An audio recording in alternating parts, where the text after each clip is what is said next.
오늘 제목을 진설병을 항상 내 앞에 있게 할지니라. 진설병을 항상 내 앞에 있게 할지니라 라는 제목으로 정했습니다. 지난 시간에 우리는 성막의 가장 소중한 곳, 또 가장 거룩한 곳인 지성소에 대해서 배웠습니다. 특히 지성소 안에 있는 언약궤, 딱 하나밖에 없었죠. 언약궤 하나밖에 없어요. 그리고 속죄소를 배웠습니다. 속죄소는 언약궤 뚜껑이죠. 네, 언약궤 뚜껑. 이 언약궤와 속죄소를 통한 하나님의 구원 사역이 어떠한 것인지를 저희는 살펴봤어요. 언약궤 안에 하나님의 거룩함을 담는 십계명과 만나 담은 항아리와 또 아론의 쌍난 지팡이, 하나님께서 인도하시고 먹이시고 말씀을 주신 하나님의 은혜를 담는 그런 것들, 또 반대로 인간들의 반역을 상징하는 이러한 것들을 다 담아놓고 하나님 그 위에 뚜껑을 덮으시죠. 그리고 흠없는 어린 양의 피를 뿌림으로써 그들의 죄를, 인간들의 죄를 보지 않으시겠다라는 하나님의 은혜에 대해서 살펴봤습니다. 대속의 은혜에 대해서. 이것은 예수 그리스도의 피로 인하여서 모든 죄인들이, 그 피를 의지해서 나오는 자들은 하나님께서 죄 없다고 봐주시며 만나주시고 교제 가지신다는 것을 살펴봤습니다. 오늘은 이제 지성소가 아니라 그 바로 앞에 성소입니다. 성소. 지성소보다는 조금 이제 강도가 좀 약합니다. 누가 들어갈 수 있냐면 제사장들이 들어갈 수가 있어요. 지성소는 대제사장만 들어가고 성소는 제사장까지도 들어갈 수가 있습니다. 이 성소에는 기물이 몇 개가 있을까요? 기물이 3개가 있죠. 정면에 보이는, 그러니까 들어가는 사람 입장에서 정면에 보이는 분향단이라는 게 있어요. 분향단. 그리고 이 들어가는 이쪽에 입장에서 왼쪽에는 촛대가 있습니다. 금촛대, 등잔대라고도 하죠. 그리고 오른쪽에는 떡상이 있어요. 떡상. 그걸 오늘 배울 거예요. 떡상에 대해서. 본문을 원문으로 보게 되면 우리 23절이 처음에 시작할 때 너는 조각목으로 이런 식으로 시작되는 게 아니라 또한 너는 조각목으로 이렇게 시작이 됩니다. 또한. 그러니까 우리말 성경에는 이 또한이 붙어있고 나머지 번역에는 거의 없는 것 같아요. 또한이라고 시작됩니다. 그럼 뭡니까? 앞에와 연결이 된다는 거죠. 앞에는 지성소 안에 언약궤를 얘기를 하고 나서 또한이라고 합니다. 언약궤는 하나님께서 죄인들을 만나주시는 은혜의 방편이라고 했어요. 하나님께서 죄인들과 교제하신다는 거였죠. 그런데 여기서 떡상을 얘기를 하면서 또한이라고 얘기를 하고 있습니다. 또한. 그렇다면 이 떡상도 하나님과의 교제와 관련이 깊다는 것을 우리는 알게 되겠죠. 그런 의미에서 정면에 보이는 분향단이나 아니면 왼쪽에 있는 촛대를 얘기를 먼저 하는 것이 아니라 떡상을 먼저 이어서 설명을 하는 것 같습니다. 22절에서 보시면 거기서 내가 너와 만나고 속죄소 위에 곧 증거계 위에 있는 두 그룹 사이에서 내가 이스라엘 자손을 위하여 내게 명령할 모든 일을 내게 이르리라 라고 하면서 우리가 지난 시간에 마쳤죠. 속죄소에 앉으셔서 내가 거기서 너희에게 말씀을 주겠다 이렇게 말씀하시고 마쳤는데, 이어지는 오늘 본문 23절에서는 너는 조각목으로 상을 만들되 라고 하고 있어요. 그러니까 이 그림이 어떤 그림입니까? 하나님께서 지성소에 딱 앉으셔서 이제 말을 건네시는데 그 앞에 상이 딱 차려져 있는 거죠. 그러니까 이 그림이 뭡니까? 뭘 얘기를 하는 겁니까? 너 나하고 같이 밥 먹자 이거예요. 같이 밥 먹자. 교제를 얘기를 합니다. 이제 이러한 교제를 가능케 하는 밥상에 대한 내용을 좀 살펴보면, 밥상이라니까 좀 이상하죠. 사실 떡상인데 떡이나 밥이나, 그리고 원래는 떡도 아니고 빵이죠. 우리나라에서 번역할 때 떡이라고 했습니다. 자, 빵상, 네, 빵의 식탁, 빵 올려놓은 식탁을 보면 하나님께서 모세에게 이렇게 말씀하시죠. 상을 만들고 그 상 위에 진설병을 둬서 항상 하나님 앞에 있게 해라 라고 말씀하세요. 진설병이란 단어를 씁니다. 그냥 떡 하면 될 텐데, 빵 하면 될 텐데 진설병이라고 해요. 한자를 풀어보면 베풀어 놓은 떡이라는 거예요. 베풀 진짜 베풀설, 그리고 떡병자, 베풀어 놓은 떡이다. 그래서 진설병을 올려놓는 상을 떡상이라고도 하고 진설병상이라고도 하는 거예요.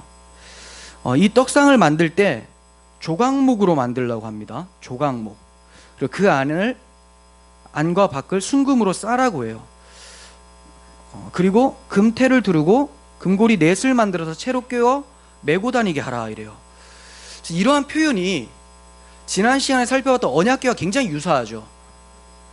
유일하게 언약궤와 높이가 똑같은 기구는 이 떡상밖에 없어요. 떡상 유일하게 똑같습니다. 그러니까 언약궤와 떡상의 높이가 똑같고, 그리고 언약궤에도 채를 이제 꿰어서 메고 다니게 할 수 있게 했었죠. 이러한 것도 똑같고, 금태를 두르는 것도 똑같습니다. 조각목으로 만들고 안팎을 순금으로 싸는 것도 같습니다. 즉 하나님께서는 지금 지성소의 그 교제가 무엇을 통해서 또다시 이루어지는지를 다시 한번 설명하고 있다. 이 상을 통해서 교제가 어떠한 성격을 가지고 있는지를 설명하고 계신다고 볼 수가 있습니다. 지난 시간에 설명하지 않았고 이번 시간에도 제가 말씀을 드리려고 적지는 않았는데 이런 게 있습니다. 간단하게 말씀드리면, 조각목과 또 이제 순금이라는 것은, 조각목은 그리스도의 인성을 나타내고 순금은 그리스도의 신성을 나타낸다고 이제 신학자들이 많이 보고 있습니다. 저 또한 그렇게 보고 있습니다. 왜냐하면 그 기물들이 예수 그리스도를 나타내는 그런 예표로서 등장을 하는데, 이제 나무라는 인성, 좀 연약하고 부러지기 쉽고 그런 것들, 그 위에 이제 가치 있고 아주 귀한 순금으로서 그리스도의 신성을 나타내고 있죠. 그러니까 언약궤 자체가 그리스도의 사역을 나타냈던 것처럼 이 떡상도 그리스도의 사역을 나타내는 것으로 우리는 추측을 할 수가 있게 됩니다. 떡상의 규격을 말씀을 드리면, 그림을 보시면 잘 이해가 될 텐데요.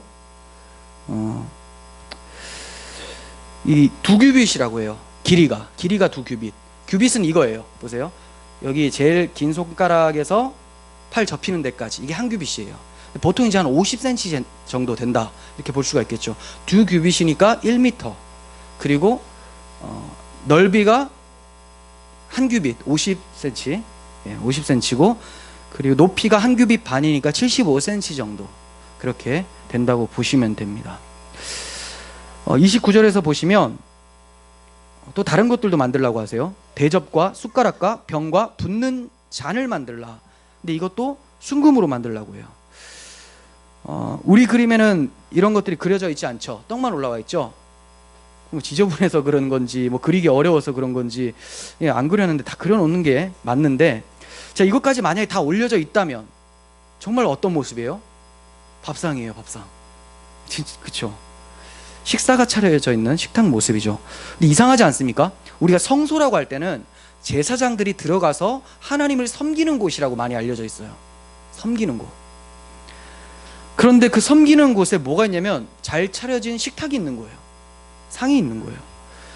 하지만 우리가 오해하지 말아야 될 것은, 하나님을 섬기는 것은 어떤 노동을 얘기를 하는 게 아닙니다. 제사장들이 들어가서 거기서 청소를 하겠습니까? 아니면 거기서 인테리어를 하고 붙이겠습니까? 그런 게 아니라는 거예요. 물론 여러 가지 봉사하면서 교회를 적용시키면 교회에서 봉사하고 이웃을 돌보고 이런 것들이 하나님을 섬기는 것이 맞기도 해요. 하지만 본질적인 것은 아니에요. 본질적인 건 아닙니다. 섬김의 본질은 노동 행위가 아니에요. 하나님을 섬긴다는 것은 하나님의 식탁에 초대되어서 베풀어 주신 양식을 맛있게 먹으면서 감사하고 찬양하는 것, 이게 하나님을 섬기는 겁니다. 우리 하나님을 섬긴다는 것을 너무 많이 착각을 해요. 교회 가면 섬겨야 되는데 해야 되는데, 그럴 것 같으면 하나님이 좀 안 했으면 좋겠다라고 하죠. 그러한 모습을 어떻게 보시냐면, 말라기서에서 사람들이 하나님께 제사 드리려고 가지고 나오는 그런 재물들이 다 병든 것, 저는 것, 이런 거 안 좋은 것들은 다 가지고 나왔잖아요. 이런 모습이라는 거죠. 종교적 형식밖에 남지 않은 거예요. 근데 하나님께서는 그런 걸 원하시는 것이 아니라, 내가 너희들에게 베풀어 놓은 음식을 마음껏 먹고 기뻐해라, 이게 하나님의 뜻이에요. 우리가 어떻게 하나님을 섬길 수 있겠습니까? 우리의 어떠한 노력이, 어떠한 공로가 하나님의 영광에 보탬이 될 수 있습니까? 전혀 그런 게 아니라는 거죠. 하나님은 거저 주시는 그 은혜를 마음껏 누려라라고 말씀하고 계시는 거예요. 이것을 가르쳐 주시기 위해서 떡상이 놓여 있는 거예요. 섬기는 그 자리에 떡상이 있는 거죠. 그렇다면 이 양식이 뭡니까? 떡상 위에 올려진 것? 떡이죠. 진설병. 진설병은 아까는 한문으로 제가 말씀을 드렸는데 히브리어로 레헴파님이라고 합니다. 레헴파님. 레헴은 여러분들 잘 아는 베들레헴이라고 하죠. 베들레헴은 떡집이라는 거거든요. 베트가 집, 베이트가 집이고 레헴이 떡이에요. 그러니까 레헴은 떡, 파님은 얼굴이에요. 파님 얼굴. 그러니까 얼굴의 떡, 얼굴의 떡, 면전의 떡, 그림의 떡이 아닙니다. 네, 무슨 말이냐면 하나님 앞에 바치는 떡, 하나님 앞에 놓여져 있는 떡, 이런 뜻이죠. 그런데 이 떡을 항상 하나님 앞에 있도록 해라 라고 말씀하시죠. 이 말은 하나님께서 이 떡을 항상 기쁘게 받으신다는 거예요. 항상 기쁘게 받으신다. 동시에 하나님이 자기 백성들과 교제하시기 위해서 항상 그 자리에 베풀어 두신다는 거예요. 항상 베풀어 주시는 것. 하나님께서 기쁘게 받으시는 떡, 하나님께서 교제를 위해서 자기 백성에게 베풀어 주시는 떡, 이 떡은 뭘까요? 궁극적으로는 하나님의 아들 예수 그리스도시라는 것을 우리는 알게 됩니다. 이후에 더 자세히 살펴보겠습니다. 그리고 떡상은 히브리어로 슐한이라는 단어인데요. 슐한, 탁자, 식탁, 상, 이런 의미인데 이 단어는 짐승으로부터 벗겨낸 가죽에서 유래한 말이에요. 시리아어로 샬하에서 슐한으로 바뀐 건데 그렇게 많이 보고 있습니다. 짐승으로부터 벗겨낸 가죽. 이게 뭐냐면 식탁처럼 하려고 식탁보처럼 쫙 펴서 여기다 이제 음식들을 올려놓는 거죠. 가죽 위에다가. 그래서 이제 평범한 식탁의 의미로도 사용이 되지만 성소에 있는 이 떡상을 가리킬 때는 제사용 상, 이런 의미를 좀 담고 있어요. 제사용 상. 그렇다면 이 떡상은 그리스도라고 하는 떡을 하나님 앞에 진설하는 도구가 되죠. 그리스도라고 하는 하나님의 떡을 진설하는 도구가 되고 자기 백성이 그리스도를 받아들이는 방식이 됩니다. 이걸 뭐라고 볼 수 있을까요? 저는 십자가 사건으로 볼 수가 있어요. 십자가. 그러니까 예수 그리스도께서 십자가에서 달리셔서 하나님 앞에 항상 기쁘게 만족시켜 주시고, 그리고 하나님의 백성들은 그 예수 그리스도의 십자가를 묵상하고 적용시킴으로써 날마다 하나님과 교제가 가능하게 된다. 이렇게 해석을 하게 됩니다. 그러므로 떡상 위의 떡은 십자가 위에 예수 그리스도를 의미하는 것으로 보여집니다. 이것은 또 다른 의미에서는 복음이죠. 예수 그리스도의 십자가 사건, 복음, 하나님의 말씀으로도 해석이 돼요. 다시 말해서 십자가에 찢기신 그리스도의 살과 매 주일마다 선포되어지는 강단의 말씀을 의미한다고 볼 수가 있습니다. 예수께서 직접 말씀하신 내용을 우리가 보겠습니다. 마태복음 26장 26절, 그들이 먹을 때에 예수께서 떡을 가지사 축복하시고 떼어 제자들에게 주시며 이르시되 받아서 먹으라, 이것은 내 몸이니라. 먹어라, 내 몸이다. 지금 이 모습은 성찬식의 모습인데 예수님이 하나님께로 그들을 인도하시기 위해서 이 떡을 주고 있는 거예요. 너희들 먹어라, 하나님의 성찬에 참여하게 되는 것이다. 그런데 그 재료가 뭐냐? 자기가 이제 유월절 양으로서 곧 죽으실 것을 말씀하면서 이 떡을 내 몸이다라고 하는 거죠. 그러면 이 떡은 뭐가 됩니까? 예수 그리스도께서 십자가에서 찢기신 그리스도의 살이 되는 것이죠. 그리스도의 몸이 되는 거예요. 요한복음 6장 47절은 떡을 이렇게 얘기를 합니다. 진실로 진실로 너희에게 이르노니 믿는 자는 영생을 가졌나니 내가 곧 생명의 떡이니라. 너희 조상들은 광야에서 만나를 먹었어도 죽었거니와 이는 하늘에서 내려오는 떡이니 사람으로 하여금 먹고 죽지 아니하게 하는 것이니라. 나는 하늘에서 내려온 살아있는 떡이니 사람이 이 떡을 먹으면 영생하리라. 내가 줄 떡은 곧 세상의 생명을 위한 내 살이니라. 생명이 어디에 있습니까? 사람들은 다 저마다 자기가 살아있다고 생각을 해요. 생명이 있다라고 생각하지만 예수님은 이 살을 먹지 아니하면 생명이 없다라고 해요. 생명은 하나님께 있기 때문에 그렇습니다. 생명의 근원은 하나님께 있어요. 그러니까 살아있다고 하나, 숨을 쉰다고 하나, 하나님과 단절된 사람들은 다 생명이 없는 상태죠. 죽어있는 상태죠. 이 생명을 회복시키는 것이 뭐냐? 예수 그리스도의 살이라는 거예요. 예수님의 십자가로서 그들이 생명을 부여받게 된다는 것을 말씀하고 계시죠. 그러면서 광야에서 이스라엘 백성들의 조상들이 하늘에서 내려온 만나를 먹었는데 그거 먹었어도 죽었다. 하지만 그게 뭘 가리키고 있었냐? 하늘에서 내려온 떡, 진짜 떡인 나를 예표하고 있었던 것이다 라고 가르쳐 주시기도 해요. 그러니까 모든 생명의 양식은 어디로 초점을 맞추고 있습니까? 예수 그리스도의 몸에 초점을 맞추고 있는 거예요. 또는 예수 그리스도의 말씀으로. 그러므로 그리스도께서는 하나님께서 베푸신 양식이며 섬길 자들이 먹어야 할 양식인 거예요. 하나님이 베푸신 양식, 섬기는 사람들이 반드시 먹어야 되는 양식. 왜냐하면 먹는 것이 섬기는 것이니까. 즉 하나님을 섬기며 지성소로 나아가는 자들은 반드시 그리스도를 먹고 그분의 몸이 되어야지만 하나님께 나아가서 교제를 할 수가 있게 되는 거예요. 왜냐? 하나님께서는 반드시 자기 아들 외에는 안 만나 주시기 때문에. 그런데 우리가 그리스도의 몸을 먹으면, 이 떡을 먹으면 이 떡은 내 몸의 일부가 되죠. 그러니까 예수 그리스도와 연합이 된다는 것을 의미해요. 이렇게 연합이 되어지면 이제 하나님께서는 이 죄인들을 자기 아들로 봐주신다는 거예요. 떡을 먹지 않으면서 지성소로 나아갈 수가 없습니다. 그래서 성소에, 지성소 앞에는 떡을 올려놓는 것이죠. 하나님께서 이 연합의 신비를 가르쳐 주시기 위해서 이 진설병이 그리스도임과 동시에 우리들도 된다는 것을 가르쳐 주세요. 중요한 내용이에요. 이 떡이 예수 그리스도임과 동시에 우리들도 된다는 것을 가르쳐 주고 계세요. 그게 어디냐? 레위기 24장 5절부터 보겠습니다. 24장 5절.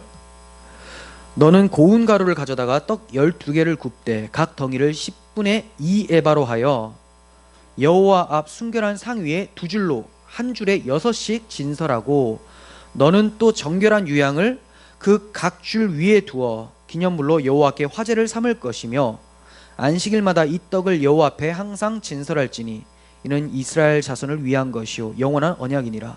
이 떡은 아론과 그의 자손들에게 돌리고 그들은 그것을 거룩한 곳에서 먹을지니 이는 여호와의 화제 중 그에게 돌리는 것으로서 지극히 거룩함이니라. 이는 영원한 규례니라. 레위기에서 얘기하고 있는 진설병에 대해서 자세하게 설명을 해주고 있어요.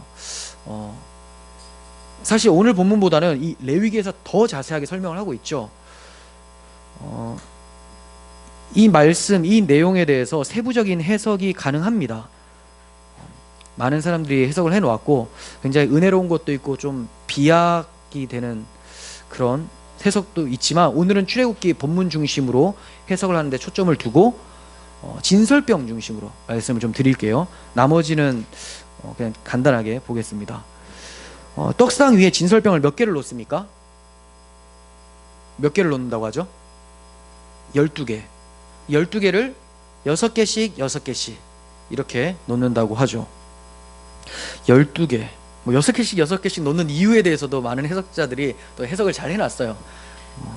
나중에 말씀을 드릴게요. 12개. 자, 12개를 놓는데 왜 굳이 예수님이 떡이라면 떡 하나, 큰 거 하나 두면 될 것 같은데 왜 그럴까? 그죠? 12지파. 12지파 그리고 신약에 와서는 12사도의 개념으로 하나님의 백성을 의미하죠. 하나님의 택한 백성들. 그러면 이 떡이란 12지파, 즉 하나님의 백성이 하나님께 드려진다는 것을 상징을 합니다. 하나님 편에서는 하나님이 생명의 떡이신 그리스도를 내놓는 모습이고 제사장이 올릴 때는 우리가 하나님의 거룩한 떡이 되어 나아갑니다라는 고백이 되는 것이죠. 그 위에다가 유향을 두어서 기념물로 여호와께 화제로 삼으라라고 합니다. 그러니까 떡 위에다가 이렇게 그 유향, 기름, 향이 나는 기름 이걸 딱 올려놔요. 그런 그림들도 보게 될 거예요. 이렇게 올려놓고 화제로 삼으라라고 해요. 화제란 것은 불로 태우는 것이고 유향을 태워서 향기를 나게 하는 거예요. 이렇게 볼 때 진설병 12개는 이스라엘이 여호와 앞에 향기로운 화제로 드려진다. 즉 아름다운 헌신이라고 볼 수가 있겠죠. 아름다운 헌신. 근데 이게 어떻게 가능하게 됩니까? 어떻게 죄인이 하나님께 아름답게 헌신하며 드려지는 떡이 되는가? 무턱대고 그냥 하나님 나 떡으로 받아주세요 하면 저리 치워라 이렇게 되거든요. 왜냐하면 우리는 하나님 앞에서 곰팡이 핀 떡밖에 안 돼요. 순전한 떡, 예수 그리스도 외에는 떡이 없죠. 그런데 이 12개가 하나님의 백성을 상징하는 것이라면 이게 뭐가 됩니까? 예수 그리스도라는 떡이 자기 백성들과 연합돼서 하나님께 받아들여지게 된다는 것을 의미를 하는 것이죠. 고린도전서 10장 16절 보겠습니다. 우리가 축복하는 바 축복의 자는 그리스도의 피에 참여함이 아니며, 들어간다는 거죠. 우리가 떼는 떡은 그리스도의 몸에 참여함이 아니냐. 떡이 하나요 많은 우리가 한 몸이니 이는 우리가 다 한 떡에 참여함이라. 결국은 이 12개도 하나님 전체 택한 백성을 의미하는데 이게 다 어디에 들어간다고요? 한 떡 안에 들어간대요.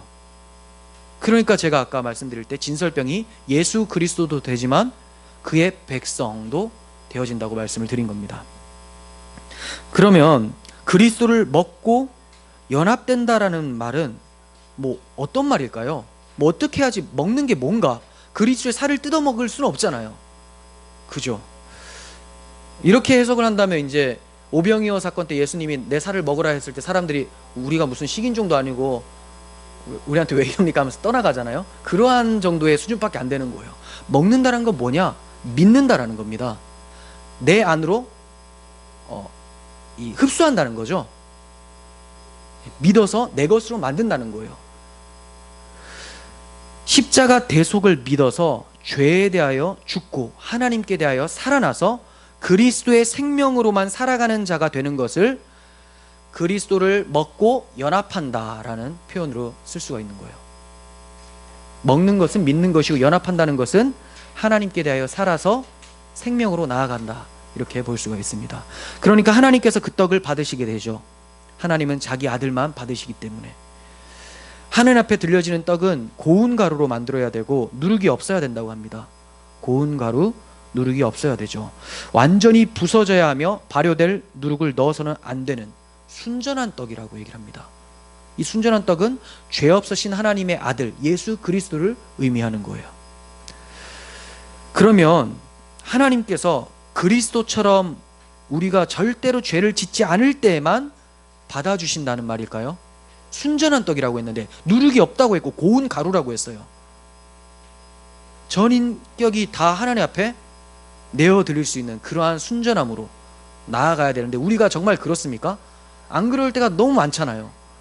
그렇다면 우리는 하나님께서 다 내치는 사람인가? 그게 아니라는 거예요. 죄값은 이미 그리스도께서 다 지불하셨어요. 우리가 아무리 순전한 떡이 되려고 해도 계속해서 누룩이 발생합니다. 누룩, 죄가 막 발생하죠. 부풀어 오릅니다. 예수 그리스도께서 이 누룩을 다 가지시고 십자가에서 대신 감당을 하셨습니다. 우리가 감당해야 될 분량이 하나도 없어요. 그러면 우리는 어떻게 해서 하나님께 받아들여지게 됩니까? 하나님께서 자기 아들을 우리 죄를 위하여 내어주셨다는 이 복음을 믿으면 그와 연합되어서 받아들여지게 되죠. 우리가 잘못한 것은 예수께서 다 가져가신 것이 되고 우리가 순전하고 헌신적으로 섬기게 되는 것은 우리 안에 사시는 예수 그리스도의 생명이 살게 하신 거기 때문에 하나님은 항상 순전한 자로 보시는 거예요. 죄가 없는 자로 우리를 바라보신다는 거죠.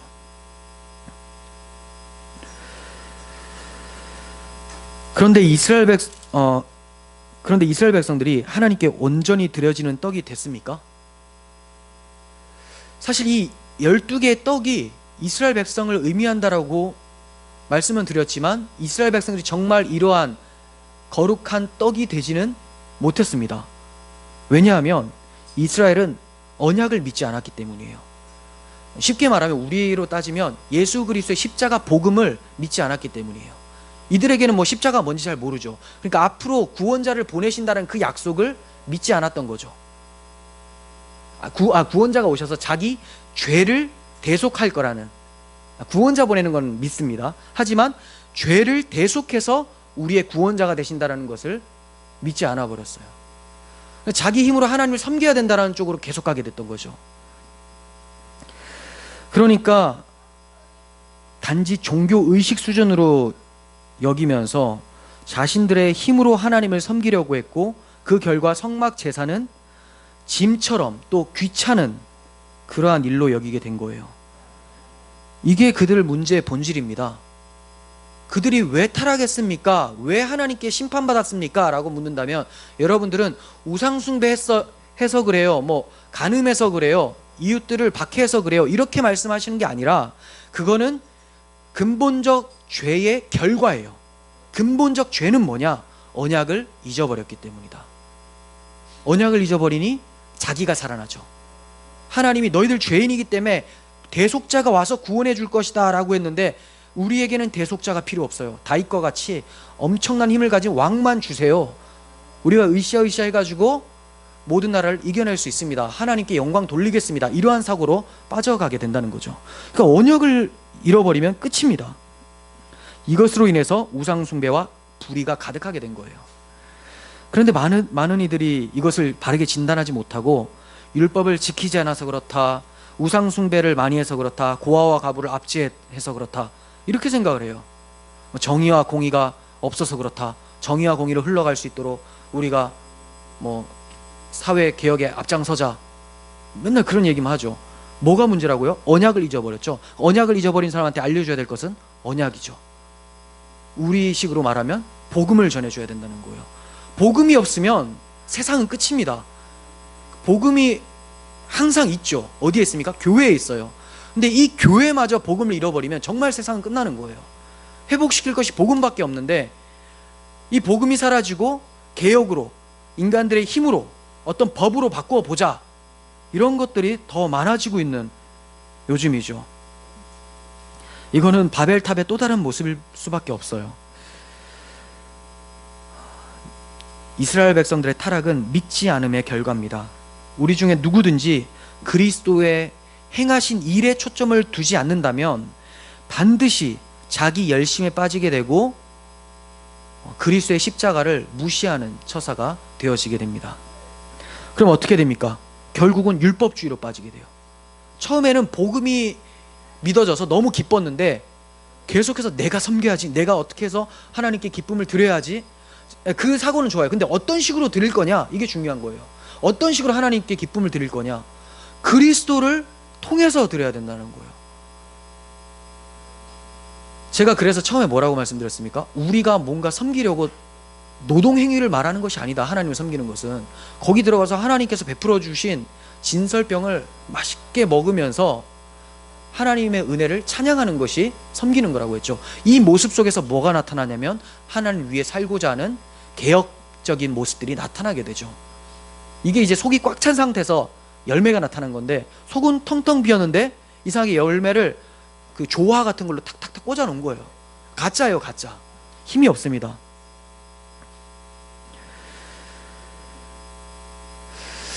언약을 잊어버리면 타락하게 됩니다. 율법주의로 빠지게 되고 결국은 하나님의 은혜를 잊어버립니다. 그러니까 하나님이 감사하게 느껴지지 않고 귀찮은 존재처럼 그냥 어떻게든 좀 감정을 잘 우리가 맞춰줘야 될 것 같다, 이런 사고로 여기게 되면서 굉장히 불편해집니다. 이게 이방신을 섬기는 사람들의 모습이거든요. 율법주의가 그렇게 빠지게 된다는 거예요. 기독교 외의 모든 종교는 다 율법주의입니다. 그들에게 율법이 없어서 그렇지, 자신의 양심이 율법이 되어서 다 스스로 열심히 살려고 노력을 하죠. 하지만 이것들이 결코 하나님 앞에서 의롭다함을 못 받는다는 것을 성경에서 말합니다. 자, 이런 식으로 율법주의에 빠져서 다시 은혜를 망각하고 타락하게 된 이스라엘 백성들을 가리켜서 성경이 뭐라고 표현하는지 아십니까? 뒤집지 않은 전병이라고요. 뒤집지 않은 전병. 호세아 7장 8절 보세요. 에브라임이 여러 민족 가운데 혼합되니 그는 곧 뒤집지 않는 전병이로다. 자, 떡이죠, 떡, 전병. 얇게 구운 떡인데 뒤집지 않았어요. 뒤집지 않으니까 한쪽이 새까맣게 타고 한쪽은 안 익었어요. 못 먹어요. 이거는 순전한 떡이 아니라 하나님께 내놓을 수 있는 떡이 아니다. 불량한 떡이다, 이거예요. 불량한 떡. 그런데 이스라엘 백성들이 이 뒤집지 않은 전병이 된 거죠. 진설병이어야 되는데 뒤집지 않은 전병이 돼버린 거예요. 여러 민족 가운데 혼합되어서 세속화가 극에 달했지만 여호와께 돌아오려고 하지 않습니다. 오히려 그들이 누구를 찾습니까? 애굽이나 아수르를 찾아버려요.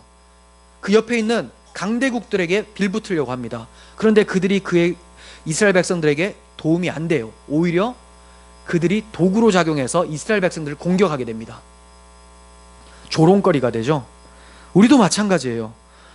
우리가 이렇게 교회에 모인다고 하지만 얼마든지 세속화가 되어서 뒤집지 않은 전병으로 드러날 수가 있습니다. 뒤집지 않은 전병은 다름이 아니라 그리스도의 십자가를 마음에서 잊어버리는 거예요. 이스라엘 백성들이 언약을 잊어버렸던 것처럼 하나님의 사랑이 뭔지를 모르고 묵상하지 않으니까 나를 향한 하나님의 철저한 사랑, 완벽한 사랑, 온전한 사랑, 영원한 사랑을 잊어버리니까 금세 내가 이렇게 해야 되는 거 아닌가? 하나님 나를 많이 사랑해 주시긴 하지만 완전히 사랑하지는 않는 것 같아 라고 해서 뭔가 운동이 막 생겨나는 거예요. 그게 바로 뒤집지 않은 전병의 모습이죠. 생명의 떡을 버리고 썩은 떡 주제에 하나님 앞에 드려지겠다고 난동을 부리는 거예요. 물론 사람들의 눈에는 이 모습이 거룩한 종교인의 모습으로 보입니다. 거룩한 종교인의 모습, 굉장히 열심히 하니까. 그러므로 우리는 십자가를 날마다 마음에 새김으로 우리의 죄성이 이미 죽어버렸다는 것을 인정하고 그리스도라는 새 생명 가운데 행하게 된 것을 알아야 되는 거예요. 그걸 잊어서는 안 돼요. 하나님께서 우리에게 베풀어 주신 그 은혜는 차고 넘치고 우리의 행위를 전혀 수반하지 않는다라는 이 사실을 여러분이 망각을 하게 되면 반드시 율법주의로 빠지고 무거운 짐을 지게 됩니다. 정죄감에 빠지고 신앙생활이 재미가 하나도 없게 돼요. 그러면 아무것도 하지 말라는 말입니까? 저는 아무것도 하지 말라고 한 적이 없죠. 해도 참작이 안 된다라고 말씀을 드린 거지 하지 말라는 게 아니에요. 사람들은 참작이 안 된다고 하면 안 하려고 해요. 이게 율법주의라는 거예요. 참작이 안 돼도 불구하고 뭔가 하나님께 하고 싶은 마음, 이게 어디서부터 출발했어요? 은혜를 받았으니까 은혜가 맺은 열매라는 거예요. 그래서 그리스도인들, 참된 그리스도인들은 그런 말 안 해요. 참작이 안 돼도 그냥 그렇게 주를 위해 살고 싶어요, 이렇게 얘기하죠. 주를 위해 여러분들이 제대로 못 산다 할지라도 하나님이 여러분들 버리지 않는데 그거를 아이고 다행이구나 이렇게 여기지 않고 주를 위해 계속 살고자 노력하게 된다는 거예요. 그게 바로 그리스도께서 맺어주시는 사랑의 열매라는 겁니다. 진설병이라는 십자가 복음을 잘 먹기 위해서, 다른 말로 우리가 이 십자가의 복음의 은혜를 잊지 않고 늘 간직하기 위해서는 몇 가지 교훈을 성경을 통해서 얻어야 됩니다. 몇 가지를 말씀을 드리려고 해요. 첫 번째, 진설병 외에는 다른 것이 떡상에 올려져서는 안 돼요. 다른 먹을 것들이 올려져서는 안 됩니다. 또 진설병 외에 다른 떡을 먹어서도 안 돼요. 오직 진설병, 오직 예수, 오직 말씀이에요. 다른 것이 더해져서도 안 됩니다. 이스라엘 백성들이 광야에서 하나님이 내려주신 만나만 먹었어요. 처음에는 너무 좋아했어. 꿀 섞인 과자 같더라. 그런데 시간이 지나면서 냄새도 맡기 싫다고 해요. 아, 질려 죽겠다. 언제까지 우리는 이거 먹어야 되냐 하면서 애굽에서 고기가마 곁에서 부추, 파, 마늘 먹었을 때가 그립다. 돌아가자. 이런 소리 하게 됩니다. 그랬더니 그것으로 인해서 하나님께서 벌로써 메추라기를 내려주실 때에 그것이 이에 씹히기도 전에 사람들이 재앙을 받아서 많이 죽었다라고 해요. 예수 그리스도 만나 외에 다른 것 찾았더니, 하나님께서 주신 떡 외에 다른 것 찾았더니 재앙이 내리게 되는 것이죠. 우리도 마찬가지예요. 예수 그리스도는 말씀이 우리 생명줄인데 그거 왜 여기서 조금 기웃거리고 저기서 좀 기웃거리고 저런 인문학도 참 이 복음하고 잘 맞구나. 그러니까 반면교사 삼는 건 괜찮아요. 바벨탑의 정신이 뭔지 공부하려고 하는 건 괜찮은데 그렇지 않고 이게 복음과 잘 맞구나 해서 가지고 들어가면 어떻게 됩니까? 복음이 변질이 돼요. 다른 복음이 되어지죠. 그럼 뭐가 내립니까? 재앙이 내려집니다. 끝이에요. 다른 복음을 가지고 가겠습니까? 그러므로 우리는 진설병이라는 예수 그리스도 하나님의 말씀만 먹어야 되는 거예요. 두 번째, 진설병은 항상 올려져 있어야 돼요. 매일마다 항상 떡상 위에 차려져 있어야 됩니다. 잠시라도 떡상이 비어서는 안 돼요. 그리스도의 말씀이 잠시도 우리에게 떠나가서는 안 됩니다. 복음은 영원합니다. 생명의 떡 그리스도는 어제나 오늘이나 영원토록 동일하시고 우리와 함께 계세요. 날마다 영원토록 생명의 말씀을 먹어야 됩니다. 그래서 늘 차려져 있어야 되죠. 그리스도는 매일 우리의 중보자로서 영원한 큰 대제사장으로 계세요. 이것도 하나님 앞에 진설병이 항상 놓여 있는 것과 마찬가지죠. 이 떡 없으면 못 나가요. 우리도 예수 그리스도는 중보자가 없으면 하나님께 못 나갑니다. 이처럼 항상 말씀을 묵상하고 그리스도 안에서 생명을 누리는 삶이 되어야지만 하나님과의 교제를 나눌 수가 있게 되는 겁니다. 세 번째, 이 떡을 먹는데 그냥 뭐 생각 없이 아무 생각 없이 먹으면 안 돼요.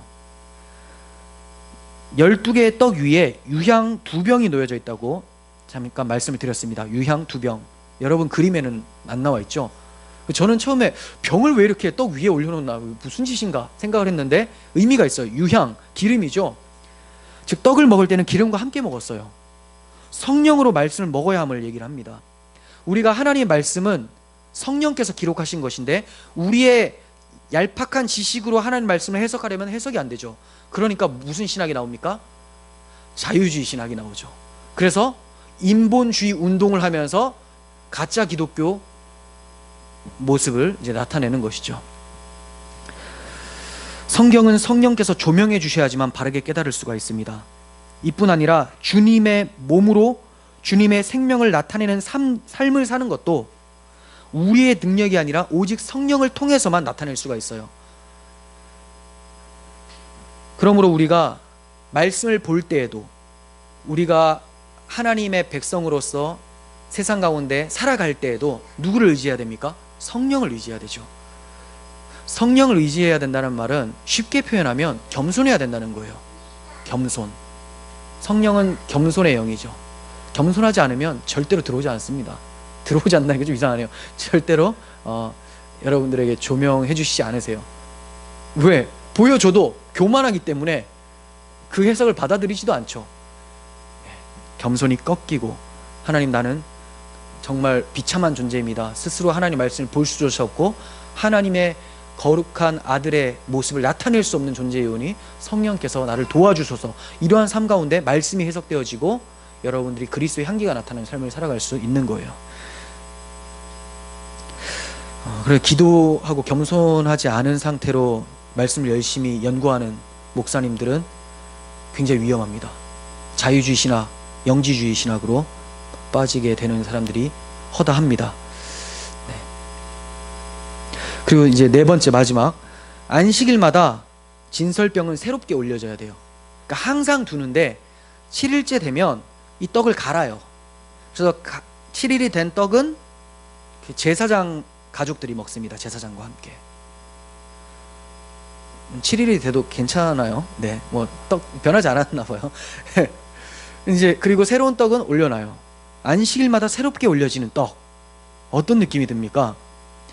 매 주일마다 안식의 주인이신 그리스도의 말씀을 공급받아야 된다는 것이죠. 매 주일마다 그리스도 안식의 주인. 여러분들이 주일에 나오는 것이 안식일을 지키는 게 아니에요. 안식일은 예수 그리스도 안에 거할 때 성취가 됩니다. 그분이 안식이니까. 그러니까 우리가 그 안식을 누리려면 교회에 나와서 그리스도의 말씀을 먹어야 되겠죠. 그래서 이 주일 예배, 매주마다 돌아온 예배 너무나 소중하죠. 우리에게 안식이 무엇인지를 가르쳐 주니까. 자주 말씀을 드렸지만 안식의 의미는 뭡니까? 하나님의 창조와 하나님의 구원을 담고 있어요. 창조하시고 안식하셨더라 라고 나오고, 이스라엘 백성들을 출애굽하신 후에 안식일을 얘기를 하시죠. 창조와 구원을 합치면 안식이에요. 하나님께서 안식하게 하신다. 새 창조하게 하시고 구원하셔서 안식하게 하신다. 이걸 배워야 돼요. 이걸 배우려면 여러분들이 하던 일도 멈출 수 있어야 돼요. 그게 신앙 아니겠습니까? 왜? 6일 일하는 것보다 7일 일하는 게 훨씬 더 돈을 많이 버는 것 같죠. 하지만 하나님, 이것이 나에게 안식을 주는 것이 아닙니다라는 고백이에요. 그러니까 여러분들이 헌금만 내는 것이 하나님께 신앙 고백을 하는 것이 아니라 나의 시간 또한 하나님께 내어놓는 것도 신앙 고백이 되는 거예요. 우리는 세상에 속해서 살아가기에 하나님이 주시는 안식을 놓쳐버릴 때가 참 많습니다. 하던 일을 멈추고 말씀 안에서 안식을 누리면서 하나님을 섬기는 그 예배가 너무나 소중하다는 것을 배우게 됩니다. 정리하겠습니다. 하나님께서는 오늘도 우리를 당신의 식탁에 초대해 주고 계세요. 지금도 우리는 말씀으로 그리스도 안에 거하고 성소를 지나서 지성소에 계신 거룩한 하나님을 만나는 경험을 하고 있는 거예요. 지금 이 시간에 그게 이루어지고 있는 거죠. 하나님이 속죄소 위에서 말씀하시겠다고 했죠. 그거 듣고 있는 것이죠. 하나님께서 그리스도를 우리의 진설병으로 보내주셔서 우리를 진설병 삼아주신 것은 우리와 관계 맺고 교제하시기 위함입니다. 하나님이 다른 거 바라는 게 아니에요. 교제하길 원하는 거죠. 대화하길 원하는 거예요. 하나님과의 친밀함. 이 친밀함이란 단어도 신비주의자들이 너무 많이 써가지고 퇴색되어 버렸는데, 하나님과의 친밀함, 말씀 안에 거하고 기도하면서 하나님을 늘 의식하며 사는 것, 이게 우리의 호흡이고 생명입니다. 하나님이 이것을 위해서 진설병이신 그리스도를 보내셨고 여러분들을 그 진설병으로 만드셔서 여호와 앞에 항상 있게 만들어 주셨어요. 이 교제를 갈망하시면서 날마다 주의 성전에 들어가서 주와 교제하시는 여러분들이 되시기를 간절히 소원합니다. 기도하겠습니다. 좋으신 하나님 아버지, 저희 의로는 거룩하신 하나님께 절대로 나아갈 수 없음을 또다시 배웁니다. 삶 속에서도 많은 좌절을 통해서 또 내 힘을 의지했구나 라고 탄식하면서 그리스도의 의를 붙잡습니다. 우리를 위해 베풀어 주신 진설병, 또 그 진설병으로 만들어 주신 하나님의 십자가의 은혜를 날마다 기억하게 하시고 하나님과의 교제를 즐거워하며 말씀을 깊이 묵상하는 저희들이 될 수 있도록 도와주시옵소서. 저희를 하나님의 식탁에 초대해 주신 하나님 은혜에 감사드리며 예수님의 이름으로 기도합니다. 아멘.